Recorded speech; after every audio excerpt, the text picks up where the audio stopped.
মিসকিনুন মিসকিনুন রাজুলুন লা যাওজাতা লাহু।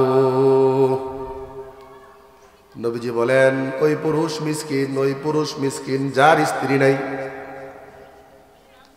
সাহাবীরা বলেন ইয়া রাসূলুল্লাহ, তার যদি অর্থ সম্পদ থাকে তারপরেও কি সে মিসকিন? নবী বলেন ওয়া ইন কানাত লাহু মালুন ওয়া দিরহামুন। নবীজি বলেন যদি তার সম্পদ থাকে, অর্থ সম্পদ থাকে, তারপরেও সে মিসকিন, যেহেতু তার স্ত্রী নাই। নবী বলেন ওই মহিলা মিসকিনা যে মহিলার স্বামী নাই। সাহাবীরা বললেন ইয়া রাসূলুল্লাহ, তার যদি মাল সম্পদ থাকে তারপরও কি মহিলাটা মিসকিন? নবীজি বলেন হ্যাঁ, মাল সম্পদ থাকলেও মিসকিন। কেন? কয় তার যেহেতু স্বামী নাই। আশরাফ আলী থানভী রহমতুল্লাহি আলাইহি এই হাদিসের ব্যাখ্যায় লিখছেন নবীজি পুরুষকে বললেন মিসকিন মানে অসহায়, কিচ্ছু নাই, থাকলেও যেটা আছে এটা দিয়ে চলে না। নবীজি বললেন পুরুষটা মিসকিন যে পুরুষের স্ত্রী নেই। রাসূল বললেন ওই নারীটা মিসকিন, ওই নারীটা নিঃস্ব অসহায় যার স্বামী নাই।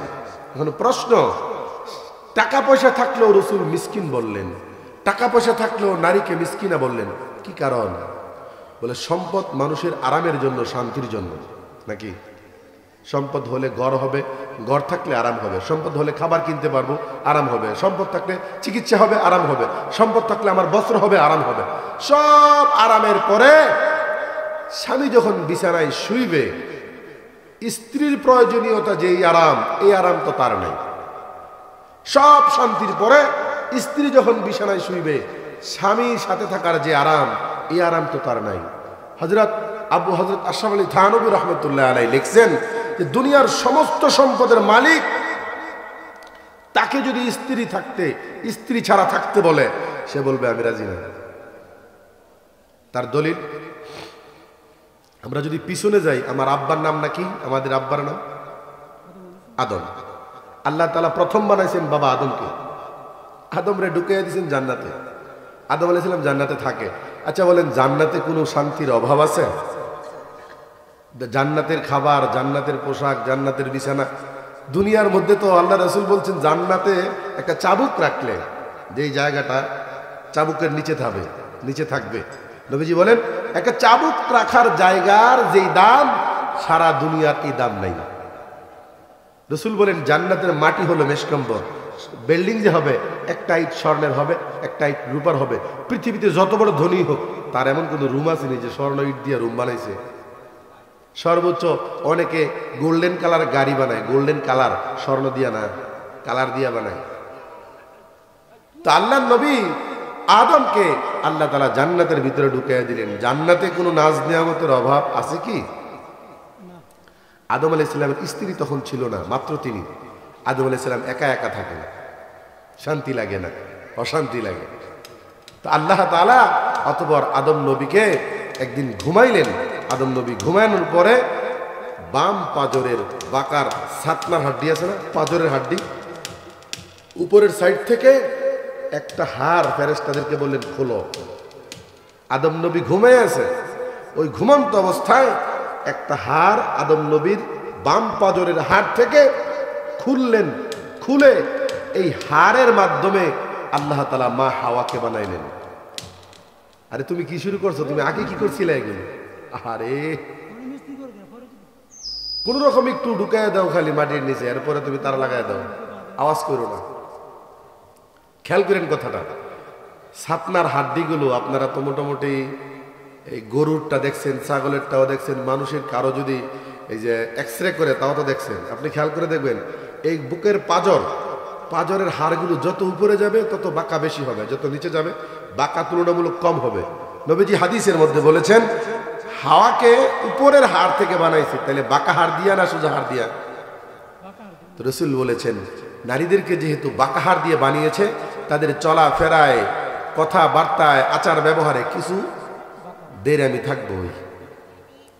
দুনিয়ার এমন কোন স্বামী নাই যে স্বামী বলতে পারবে হুজুর আমার স্ত্রী তার মতো সোজা নাই, কিছু না কিছু বাঁকা থাকবেই। নবী তাই বলতেন আমার উম্মতরা শোনো, যেহেতু আল্লাহ তাকে জন্মগত বাঁকা করে বানাইছে, হালকা একটু বাঁক, তুমি হ্যাঁ একবারে ছাইরা দিও না, এটা বললে যাইব। কিছু বলো না, তাহলে দিনের দিন বলবো, আবার বেশি টাইট করো না, ভাঙ্গা যাইব। এর অর্থ ধরি না ধরি, ধরি ছাড়ি, এভাবেই সংসারটা চালাইতে হবে। আজকে ধরবে, কালকে ছাড়বে, আজকে ধমক, কালকে ভালোবাসা, এইভাবে সংসারটা চালাইলে তোমার সংসারটা টিকবে। রাসূল করিম সাল্লাল্লাহু আলাইহি সাল্লাম কি বললেন? তো এখন আমি যেই কথাটা বোঝানোর জন্য হাদিসটা বললাম, দেখেন আদম আলাইহিস সালামকে আল্লাহ তাআলা জান্নাতে ঢুকিয়ে দিলেন। জান্নাতে কোনো নাজ নিয়ামতের অভাব আছে? কিন্তু আদম আলাইহিস সালামের মনে শান্তি নেই। যেই ওনার বাম পাজরের বাঁকা হাত থেকে আল্লাহ তাআলা মা হাওয়াকে বানাইলেন, মা হাওয়াকে বানায়া আল্লাহ তাআলা ওনার সাথে শোয়ায়া দিলেন। তাফসীরে লেখে, তিনি যখন ঘুম থেকে উঠলেন, কথা বুঝছেন, ঘুম থেকে উঠলেন, নারীটা দেখছে আল্লাহ তাআলা পৃথিবীর সবচেয়ে সুন্দরী করে মা হাওয়াকে বানাইছিলেন। পৃথিবীর কোন নারী এত সুন্দর নয়। মা হাওয়া, কোন বর্ণনায় আসছে পুরা পৃথিবীর অর্ধেক সৌন্দর্য আল্লাহ তাআলা মা হাওয়াকে দিয়েছিলেন। তাহলে কত সুন্দর। আচ্ছা বলেন, আদম নবী কি কোনোদিন মানুষ দেখছে? উনি তো প্রথম মানুষ, উনি তো মানুষ দেখে নাই, নারী দেখছে। ঘুম থেকে ওঠার পর যখন দেখে নারী একটা শুয়ে রয়েছে, এরা ধরতে গেছে, কি করো? আল্লাহ তাআলার পক্ষ থেকে আদেশ আসছে, এক সাবধান, ধরা যাবে না, বিবাহ লাগবে। এই যে দেখেন, পৃথিবীর প্রথম নারী, প্রথম পুরুষের সম্পর্ক বিবাহ ছাড়া সম্ভব। আল্লাহ তাআলা বিবাহ পড়িয়ে দিয়েছেন। অতঃপর এই নারী আর পুরুষের মধ্যে আল্লাহ তাআলা সম্পর্ক জড়িয়ে দিয়েছেন। একটা মাসালা, পৃথিবীর কোন নারীর সাথে কোন পুরুষ বিবাহ বহির্ভূত কোনো সম্পর্ক নাই। হ্যাঁ, শরীয়ত নির্দেশিত যেই দাসী আছে, শরীয়তের বর্ণনা মতে ওই দাসী হলে ভিন্ন কথা, অন্যথায় কোন নারী কোন পুরুষের সাথে বিবাহ বহির্ভূত সম্পর্ক রাখা সম্পূর্ণ হারাম। এমনকি জান্নাতে কোনো মাসআলা নাই। জান্নাতের মাসলা হলো মা তাশতাহি আনফুসুকুম ওয়া লাকুম ফিহা মা তাদউন। জান্নাতের মাসালা হলো মনে যা চায় তাই করতে পারবা, তুমি যা বলো তাই তোমার পাওয়া যাবে, তুমি তা পেয়ে যাইবা। এমন সুন্দর একটা জান্নাত যেখানে মন মতো সবকিছু হয়। ওই জান্নাতে পর্যন্ত বান্দা যখন যাবে, আল্লাহ রাব্বুল আলামিন ওই বান্দাকে জান্নাতি হুরের সাথে বিবাহ পড়ায়া দিবে। জান্নাতে কোনো মাসআলা নাই, জান্নাতে কোনো নিয়ম নীতি নাই। যেখানে মনে চায় সেখানে যাওয়া যাবে, যাই মনে চাই তাই করা যাবে। সেই জান্নাতে পর্যন্ত নারীর সাথে পুরুষের বিবাহ বহির্ভূত কোনো সম্পর্ক আল্লাহ রাখেন নাই। তাহলে বোঝা গেল, দুনিয়ার প্রথম মানুষ আদম, দ্বিতীয় মানুষ মা হাওয়া, এই প্রথম মানব আর মানবী জান্নাতের ভিতরে সম্পর্ক করছে বিবাহের মাধ্যমে, না বিবাহ ছাড়া? আবার দুনিয়ার মধ্যে যখন বান্দা আসবে, একজন নারী একজন পুরুষের সাথে বিবাহ বহির্ভূত কোনো সম্পর্ক নাই। আবার এই লোকগুলো যখন দুনিয়া থেকে জান্নাতে যাবে, দুনিয়ার স্ত্রীটা আল্লাহ জান্নাতে নতুন করে আবার তার সাথে দিয়ে দিবেন, বিবাহ লাগবে না, যেহেতু বিবাহ আগেই পড়ানো ছিল। আর জান্নাতের মধ্যে যতটা হুর দিবে, আল্লাহ বলেন ওয়াজাওয়াজনাহুম বিহুরিন ঈন। আল্লাহ বলেন দুনিয়ার পুরুষদেরকে জান্নাতি নারীদের সাথে বিবাহ পড়ায়া দিবে।